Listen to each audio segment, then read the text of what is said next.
2,000 subscribers? Since freaking when? Thank you guys so much for getting me to 2,000 subscribers. That is insane to me. As a thank you, I've put together this tips and tricks video for you all. I worked really hard on this, so I hope you enjoy. What's up everyone? I've sectioned this video into different chapters to make it easier for you all to skip to the exact tips you want to see. Note that the more experienced tips will be towards the end, just so I can get the easy ones out of the way first. I'm sorry if my commentary isn't that good. I don't really do commentary videos, and I've been sick for the past month, so my voice isn't going to be perfect either, so I'm sorry about that. First, I want to note that a majority of these tips can be practiced within a private server with your friends, so it's definitely worth the 10 Robux if you want to actually practice without being interrupted. And if any of you guys are worried about me not having a clue on what I'm talking about, these are my stats, and I've been playing Murder Mystery for many years now. So let's get on to the tips. Tip number 1, don't group up at the start of the round. Large groups of players are usually what the murderer will target first to eliminate as many players as possible, so it's best to split up and not to trust anybody until you know who the murderer is. You could do this by standing in the more secluded areas of the map or just in a corner where no one's got to go. Number 2, don't spam jump. Spam jumping makes your movements more predictable to other players, which can lead you to being shot a lot faster. It stops you from being able to see where you're going or what you're doing. You can't see where you're going to shoot or throw the knife properly. And it's just better to dodge by walking in different directions and jumping very occasionally. Just try to be unpredictable with your movements as best you can. Number 3, don't team. Teaming can prevent you from getting better at the game and overall stunt your ability to play independently without someone telling you where other people are and just preventing other players from being able to kill you. It also decreases your experience and makes your playstyle very narrow. Look, I can't stop you, but just know that people will hate on you if you team regardless of what you do. Number 4, don't run in a straight line. I feel like this is very self-explanatory. Running in a straight line can get you killed within seconds. Try mixing it up by zigzagging, jumping occasionally, and backtracking a few times. This makes you more unpredictable and harder to shoot or stab. Number 5, don't hold out your gun or knife too early. When you hold out your gun, the murderer will see this and choose to go for you first. It's best to wait until the murderer shows himself or has already started killing. Whereas with murderer, if you hold out your knife long before killing someone, or in long gaps between kills, the sheriff will know it's you and try to shoot you right away. Number 6, track other players with your cursor. You could do this by tracking your target with your cursor, finger, or screen. This helps you predict where your target is going to go and helps you understand movement patterns, which in turn makes aiming infinitely easier. Number 7, predict your shots and throws. Aim your cursor slightly ahead of where your target is going. For example, if they're running to the left, you aim your cursor slightly more to the left, just ahead of them. If they're spam jumping, you can aim at the most common points of where the spam jumper will go, such as the ceiling, the floor, or the middle of the hallway or area that you're in. You can also do this when someone is about to run around a corner, an object, or fall from an object. Just overall, letting the other player run into your cursor is the best way to do it. It takes a bit of practice, but your aim will get better. This works with murderer as well. You just need to aim slightly further and throw a bit earlier than you normally would. Number 8, utilize Shiftlock mode. This helps you aim and center your cursor in the middle of your screen. It also helps you see through certain walls and enables you to spot corner campers. It will take a bit of practice to get used to, but it helps you stabilize your screen, your shots and throws. On PC, you can enable Shiftlock mode by going to your Roblox settings and pressing on Shiftlock switch. When on, you can press Shift to activate and deactivate it. On mobile, I think it's automatically activated. You just have to press this button on your screen. Number 9, check corners. It's important to check corners before running around them using third person because you don't want to run into the murderer and get jump scared. You can also use Shiftlock to check certain corners. This gives you time to run away or surprise the other player. Number 10, watch your back. Constantly look behind you to ensure the murderer or sheriff isn't sneaking up on you. It will also help you when being chased by the murderer, as you can see if they double back or not. Combine this with checking your corners and you'll stop being jump scared by other players. It will also help you keep track of where innocents are. Number 11, how to juke. Utilizing unpredictable movement patterns, Shiftlock mode, watching your back and checking corners, you can constantly keep an eye on the person you are juking while being as unpredictable as possible. Jump one way, then jump the other. Do a 360, backtrack, zigzag, and use objects to your advantage. Stay out of the knife's hitbox by getting far ahead or getting behind the murderer. The murderer can only stab you if you're in front of them, as that's where the knife's hitbox is.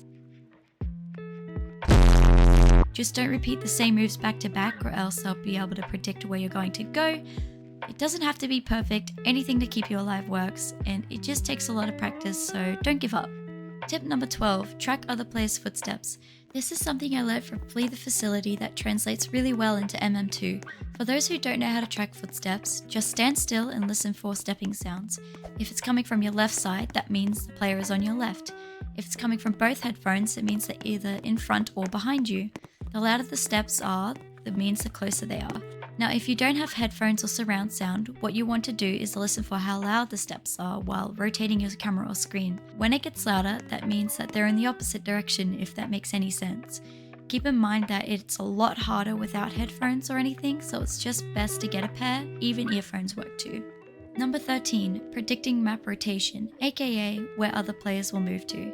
This is fairly simple when you learn the patterns that a vast majority of players do. You can even learn how to predict where max levels will go when you get the hang of it.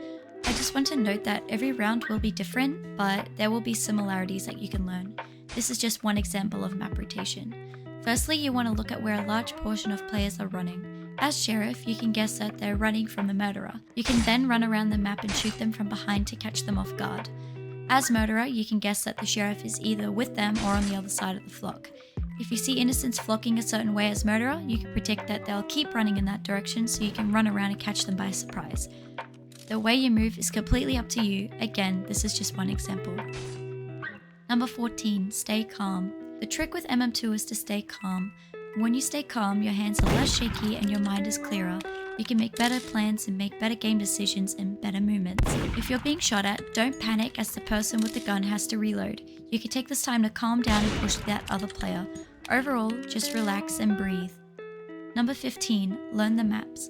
I recommend using X-ray when you're Murderer to learn all the hiding spots for each map, like secret rooms, little closets players can hide in, corners people can hide around, etc. This will help you learn more about map rotation and more efficient routes to take in the process.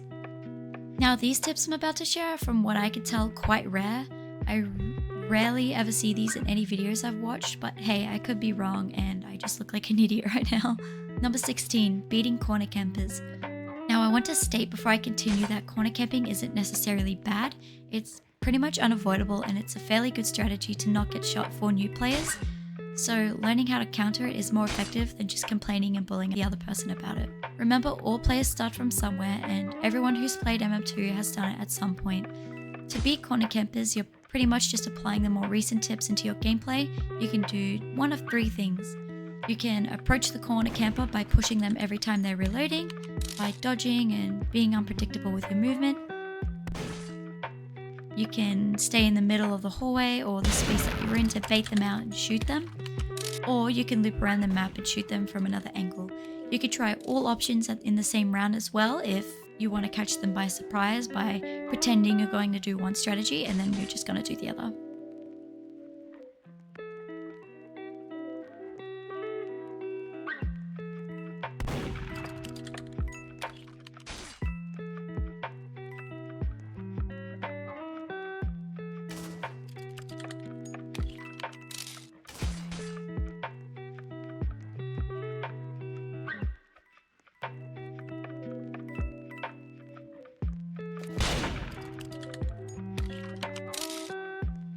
Number 17, beating campers.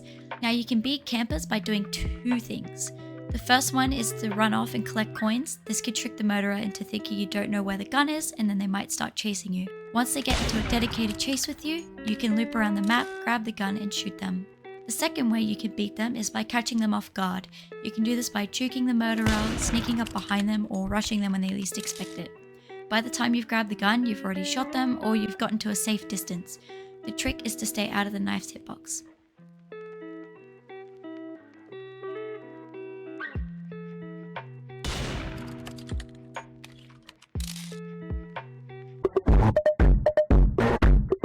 Now onto a more hated topic, teamers. Number 18, identifying teamers. Before blindly assuming people are teaming, you need to look at what they're really doing. Just because people are matching doesn't mean that they're teaming. First, there are a lot of different kinds of teamers. The first one is that they're teaming but pretending not to. They do this by letting one hide and the other kill until it's the end of the game. Then they 1v1 at the end, or they'll just wait until late game to come out and 1v1 or grab the gun. Wait a few rounds before deciding that they are. It could simply just be a player wanting to hide because they don't want to die too early. It's best not to jump into conclusions too early. The second kind is just they're blatantly teaming, not caring about what other people say about it. It's fairly self-explanatory.